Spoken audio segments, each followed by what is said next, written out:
27 और 28 एक बार फिर से।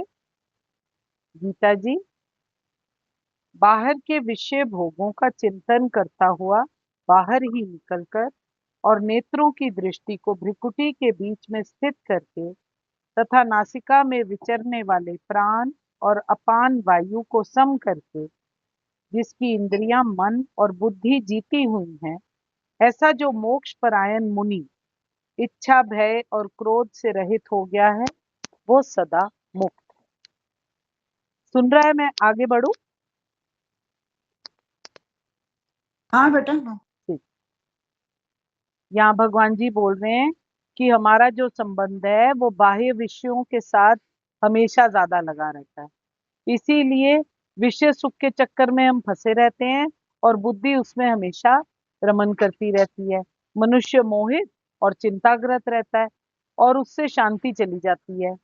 परमात्मा का जो ध्यान है वो विषयों की वजह से हो नहीं पाता, इसीलिए यहाँ पर वो बोल रहे हैं कि विवेक और वैराग्य से विषय चिंतन को बंद करना आवश्यक है और अपनी इंद्रियों को वश में करने का एक ही तरीका है अपने श्वासों पर कंट्रोल करना। जीवित रहने के लिए तो हम सांस लेते हैं, ये हमारी नेचुरल प्रक्रिया है। जिंदा लेने के लिए ये बहुत जरूरी है। अपने आप को दुनिया से हटाकर मन और बुद्धि को जीतने और अपने काम और क्रोध को वश में करने के लिए अपने सांसों को नियंत्रित करना जरूरी है। यहाँ पर भगवान जी अपान और प्राण वायु के बारे में बता रहे हैं और बोल रहे हैं ये इंद्रियों को कंट्रोल करने के बेस्ट तरीके हैं। इससे इच्छाएं काबू में आ जाएंगी जब हम प्रैक्टिस करते रहेंगे तब। ये नहीं आज का एक दिन करा और अगले दिन छोड़ दिया। रेगुलरली करने से इच्छाएं काबू में आ जाएंगी। इच्छा, भय, क्रोध पर जब लगाम लगेगा तो मुक्ति की ओर हम अग्रसर हो सकेंगे। श्लोक संख्या नंबर 29, 29। ये 5वें अध्याय में लास्ट श्लोक है। कल हम इसकी समरी करके 6ठे अध्याय पर परसों से शुरू होंगे। श्लोक संख्या नंबर 29। मेरा भक्त मुझको सब यज्ञ और तपों का भोगने वाला, संपूर्ण लोकों के ईश्वरों का भी ईश्वर तथा संपूर्ण भूत प्राणियों का सुहृद अर्थात स्वार्थ रहित, दयालु और प्रेमी, ऐसा तत्व से जानकर शांति को प्राप्त होता है। एक बार फिर से। मेरा भक्त मुझको सब यज्ञों और तपों का भोगने वाला, संपूर्ण लोकों का ईश्वरों का भी ईश्वर तथा संपूर्ण भूत प्राणियों का सुहृद अर्थात स्वार्थ रहित, दयालु और प्रेमी, ऐसे तत्व से जानकर शांति को प्राप्त होता है। क्या समझता है भगवान जी का भक्त भगवान जी को? सबसे पहले समस्त यज्ञों और तपों को भोगने वाला। और क्या समझता है? संपूर्ण लोकों के ईश्वरों का भी ईश्वर। और क्या समझता है? संपूर्ण भूत प्राणियों का सुहृद और स्वार्थ रहित, दयालु और प्रेमी, ऐसे तत्व से जानकर शांति को प्राप्त होता है। उसको पता है भगवान जी सब कुछ है और कुछ है ही नहीं। यहाँ भगवान जी बोल रहे हैं जो मुझे ही समस्त यज्ञों तपस्याओं का भोक्ता जाने, जो समझता है कि परम भोक्ता केवल मैं हूं और मैं ही समस्त लोकों, देवताओं का परमेश्वर, समस्त जीवों का हितकारी और हितैषी, मेरी ओर कमिटमेंट और भावना रखकर जो पूर्ण पुरुष भौतिक दुखों से हटने की कोशिश करता है, उसको शांति और लाभ मिलता है।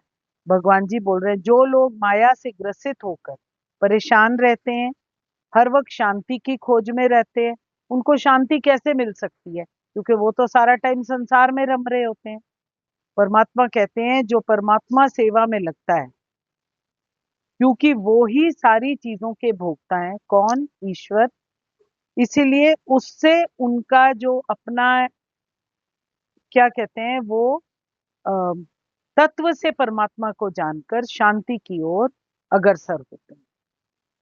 उनके जो मानवीय कर्म भी होते हैं वो भी जो करते हैं वो सारे परमेश्वर की तरफ अर्पित कर देते हैं। प्रत्येक वस्तु वस्तु जो है वो परमात्मा को अर्पित करके चलते हैं, क्योंकि वो जानते हैं कि वही देवताओं के स्वामी हैं। उनसे बड़ा कोई है ही नहीं।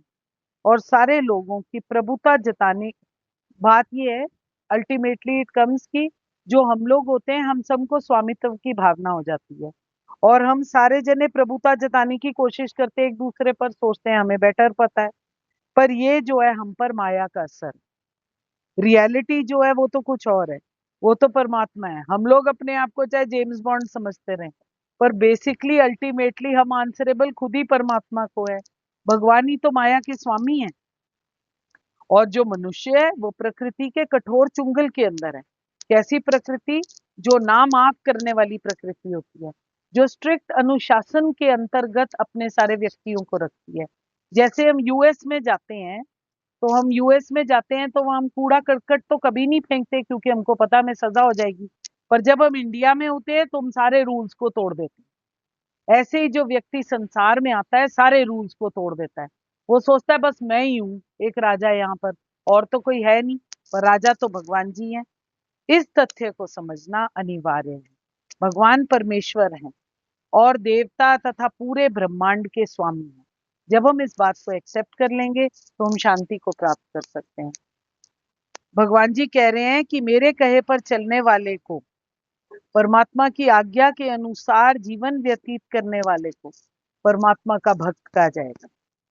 जो सैक्रिफाइस करके परमात्मा के कहे पर चलता है, यज्ञ करता है, अपने कर्तव्य का पालन करता है, उनमें अटूट विश्वास रखता है, स्वार्थ रहित सारे कार्य करता है, वो एक दिन उनको प्राप्त करता है।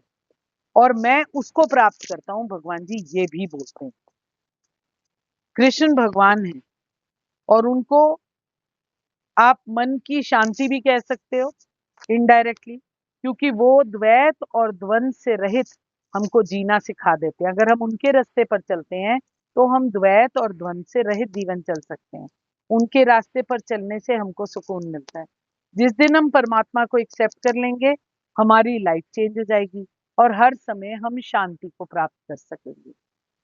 ये जो हमने अध्याय 5 किया इसमें भगवान जी अर्जुन को बताते हैं कि भगवान जी को पाने के केवल दो तरीके हैं, एक कर्म योग और एक संन्यास योग। दोनों जो रास्ते हैं वो परमेश्वर पर आकर रुक जाते हैं। दोनों का अल्टीमेट गोल परमेश्वर है। लेकिन कर्म योग इसलिए विशेष है क्योंकि इसको हम इजीली कर सकते हैं। इस दुनिया और उस दुनिया को जोड़ने वाली कड़ी को कर्म योग कहा जाता है। इसलिए भगवान जी यहाँ पर कर्म योग में ज्यादा इन्वेस्ट करने को कहते हैं। जय जय सीताराम, जय जय राधे श्याम। श्री हरिवंश, श्री हरिवंश, श्री हरिवंश।